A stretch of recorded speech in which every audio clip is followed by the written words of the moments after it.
best. Debates get hot, boy. I am so many fresh. I talk cash money like I'm Birdman. Tackle topic straight on, no swerving.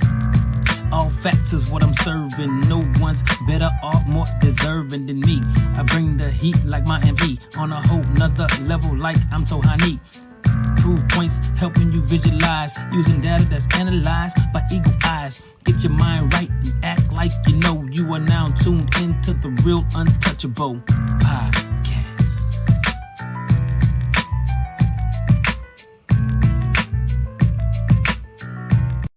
Hey, what it do, Sports World, and welcome to the Real Untouchable podcast, man. With me, Ray Diggs. I got a great segment for y'all, man. I want to talk about high school football, Arkansas high school football. Okay, the Warren Lumberjacks, man. First of all, I want to begin by saying, hey, make sure y'all hit the like button, the subscribe button, and also the share button, and make sure y'all give me your feedback on what you all think about this segment. But I also want to take it to a serious point. Warren's starting quarterback, Jackson Denton, broke his leg. Okay. And he actually broke his leg. And I said, man, something ain't right. I see the kids still laying on the field. I see them come out there and the first thing they do is grab his leg. I said, yeah. And I'm looking at the way the Warren players was reacting. I first sent the message. I posted on Facebook. I said, man, listen, I think Warren quarterback is down. Okay. I said it right here to some of my friends, man. I think Warren lost their starting quarterback. And then when they turned the camera away, I said, yeah, that's definitely what happened. I think that I never question nothing that Bo Hembry do, but I like to question that play right there. I didn't understand it. Why is you running a quarterback that don't run? Jackson Denton never was a runner. He hate running, and I just think like the way they slung him down, it was, like, I don't think you should run him. Okay, now let's talk about the game. The Warren Lumberjacks lost this game. They lost the game, but Warren had many chances to win this game. When I say that this team, the Lumberjacks had a lot of chances to win this game, Warren had a lot of chances to win this game. They had a lot of chances. I thought that the Warren Lumberjacks would end this game. They lost the game 41-34. They was down by 2 touchdowns, and they ended up coming back, tying the game up and I'm not gonna lie. I thought it was over with when they went down by 2 touchdowns. I said, man, it might be over with. It seemed like losing Jackson Denton has took the air out of the Warren Lumberjacks team. Somehow, replacement quarterback, Cam Burks, pretty much started throwing bombs, figuring out the quarterback position, and that is when this Warren Lumberjack team came back. Greenbrier is a really good team. They're actually a 5A team. They're the number 18 in 5A, which Warren is the number 1 team in 4A. Warren pretty much pushed the number 8 team in 5A to they gave them all they can handle. Now, Warren was driving in the fourth quarter. They was driving, getting ready to possibly win the game. Because at that time, it was only about 2 or 3 minutes left in the game, and Warren had the ball, third down. What did Warren do? Warren pretty much goes with a jet sweep in fumble, and Greenbrier got the ball, and that's right there how they took it down. Cam Davis. I never bash nobody kid because I don't want nobody to bash mine. But I will say this right here: Cam Davis, last night was one of the worst games that I've ever seen him play. On the offensive side and defensive side. I don't think he was there. I don't think he was focused. I think he was frustrated. And I think that right there was a big part of why this Lumberjack team lost this game. Another reason why is Warren is making the same mistake that they was making last year. Playmakers fumbling the ball. They cannot hold on to the ball. They fumble way too much. If they do not clean this up, I cannot see this team winning a state championship. And the thing about it is they are the favorite to win the state championship. Warren is the best team in 4A. Elkins is a really good team. Orchidavia is a really good team. But I think with the playmakers that Warren returned, Warren should be the number 1 team in the state. Well, not in the state, but in 4A. Because Little Rock Parkview is the number 1 team in the state of Arkansas. Also, let's throw a big shout out to Little Rock Parkview as they went up to Melissa, Texas tonight and beat Melissa, Texas. Melissa, Texas, Melissa is a 5A school, 5A Division two, I think, school out there in Texas. I was listening to the game on the radio. Hey, Montario Elston Money pretty much did it again, dominating fashion and put on a show again. But this right here, this Park Group team is special. If y'all ever get a chance to go down there and watch this team play, go watch them. This Park Group team is really, really good. And they showed me even more tonight that I don't think nobody's going to be able to beat this team. Not Bryant, not anybody in 5A. This school right here, as long as they don't make mistakes and get complacent, this team right here is the 5A state champions.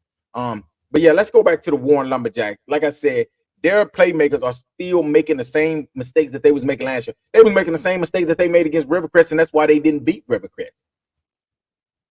Greenbrier defensive line pretty much dominated Warren's offensive line all night. All night they was getting to Cam Burks. Cam Burks didn't have no time to throw it. The running backs didn't have no room to run. Greenbrier pretty much dominated. And it was a game of Warren speed versus Greenbrier size, because Greenbrier's defensive line and offensive line was gigantic.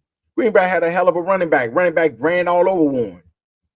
These are the things that I'm worried about. I'm worried about Bo. See, Bo got a good relationship with his players, so I'm not really worried about Cam Davis.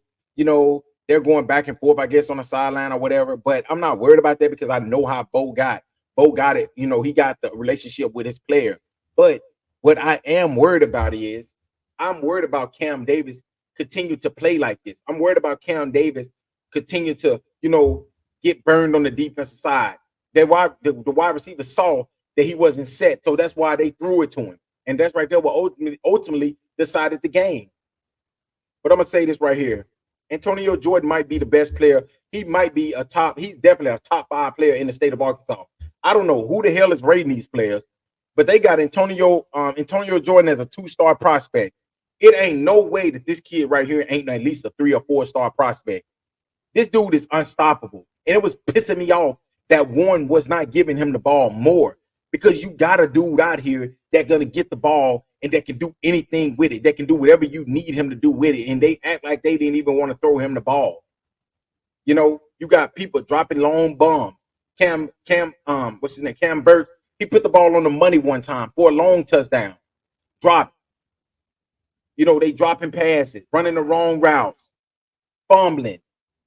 Warren beat themselves last night. Greenbrier did not beat this Warren team. This Warren team beat this Warren team. And I can say this right here. I hate that Jackson didn't win down. Everybody, we need to say a prayer for him. I heard news that he was out of surgery this morning, he resting. But I think that Cam Burks at the quarterback position is a better fit for this Lumberjack team. I think that this is the move that Bo Henry didn't want to make, but it was forced to be made by injury. And I think that when we look at week 9, week 10, when this team right here has only lost maybe 1 game, 2 games maybe, and we're going to say, yeah, this right here was the move that needed to be made. But the Warren Lumberjacks have players all over the field. Cam Davis, Cam Burks, you got Antonio Hart. Not Antonio Hart. Antonio Jordan. You got all of these great players all over the field. I think that Bo Henry, and one thing I was telling my homeboy today, Bo Henry normally run the Wildcat with Antonio Jordan. Last night, they did not run that Wildcat. So I'm thinking, what's going on? Maybe he didn't want to get him hurt. Maybe he didn't want to use him that much in this game. I don't know. But Antonio Jordan, when he touched the ball, he did special things with it. Why not give him at least 10 to 15 passes per game? Force Greenbrier. You got to force Greenbrier to pretty much double team him or triple team. Then that right there pretty much put your other wide receivers in a one-on-one situation. And it kind of opens up everything else. I think that Bo Henry, I don't know, man, maybe he was out coached. I think he was out coached last night against Greenbrier. I think Greenbrier had them, kind of like nervous because they was a 5A school. But Warren was easily the better team in this game. Warren was the better team probably about 2.5 quarters of this game. And they should have won it. The only reason why is because the old Warren Lumberjacks came back, which was the turnover Warren Lumberjacks, and that's exactly what they did. But when I look at this Warren Lumberjack team and I look at who they got to play in the long run, which is the CrossFit Eagles, McGee. I think McGee. I don't think they play McGee. I think they scrimmage McGee.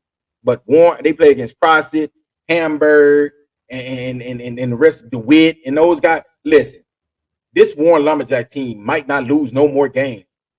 Next week is they're going to start because they play against Whitehall. Whitehall is another good team. And then the next week they play again. They travel up to Elkins. Now that Elkins game is going to pretty much tell me everything that I need to know about this Lumberjack team. This is going to tell me everything that I need to know. But this season, this right here is probably one of the best Warren teams that they're going to have. But they got to get that defense together, that offensive line, and their playmakers got to play make. They got to play make for Cam Burke. Because I think, like I said, Cam Burke is the perfect fit for this team. But I got faith in this Lumberjack team. But y'all let me know what y'all think about this segment. Let me know what y'all think about this Warren Lumberjack team. Jackson Denton, like I said, went down with a terrible injury. But, you know, I'm seeing reports that he is good, out of surgery, broken leg, resting right now. So, hey, just prayers up for him. Hopefully he can, you know, get a speedy recovery and be back soon. But the Warren Lumberjacks, as they get ready to next week, they'll be at home. They'll be at home, yes, against the Whitehall Bulldogs. So that's going to be a hell of a game, and I expect for this Warren Lumberjack team to bounce back next week. But y'all let me know what y'all think about this Warren Lumberjack team losing a tough game to the Greenbrier Panthers, 41-34. And like I said, another thing, Greenbrier, those referees, I'm just going to leave it as that. But, hey, at the end of the day, the Warren Lumberjacks need to do better. Turnovers always going to – a team with the most turnovers is most likely going to be the one that lose the game, and that's exactly what happened with the Lumberjacks because every time you look around, that ball was on the ground, and that's why they lost this game. But I expect for Bo Hembry and the rest of that coaching staff down there in Warren, Arkansas, to get this team ready, get them prepared, and possibly get them ready to take care of business next Friday against Whitehall. But y'all let me know what y'all think. Until next time, thank y'all again for listening to another great segment of the Real Untouchable Podcast. Like I said before, Wednesdays would be my pick'em day. Wednesdays would be the day that I talk about all high school football. Like I said again, also let's say big shout out to the Little Rock Parkview Patriots as they went up there to Melissa, Texas, and played the Melissa Cardinals. They beat them 27-20. Monterio Elston pretty much put on a show again, stole the show. They won this game, and like I said, they extended their winning streak to 26 games right now. Yes, you heard it right. The Little Rock Parkview Patriots are on a 26-game winning streak, and they're looking like how it's going to be. They're going to go up into Bryant with a big winning streak, possibly over 27, 28 games heading into Bryant for their showdown with 7A former state champions, the Bryant. I forgot their last name, but yeah, Bryant. But yeah, so hey, but y'all let me know what y'all think, man, about this segment. Let me know what y'all think about the Warren Lumberjacks. Let me know what y'all think about the Little Rock Parkview Patriots. Also, if y'all want to follow these two teams, Warren Lumberjacks, they have a Facebook page, they have a YouTube channel where you can watch the games at. Go over there, Warren Lumberjacks Athletics. Also, Little Rock Parkview. It's Parkview Athletics, I think, Media Network or something like that. You'll find it. Just go over there. And these dudes right here pretty much have their own network as well. So make sure y'all go over there and support them. Hey, man, they're doing big things over there at Warren, big things over there at Parkview. So make sure y'all go over there and support them. Until next time, peace.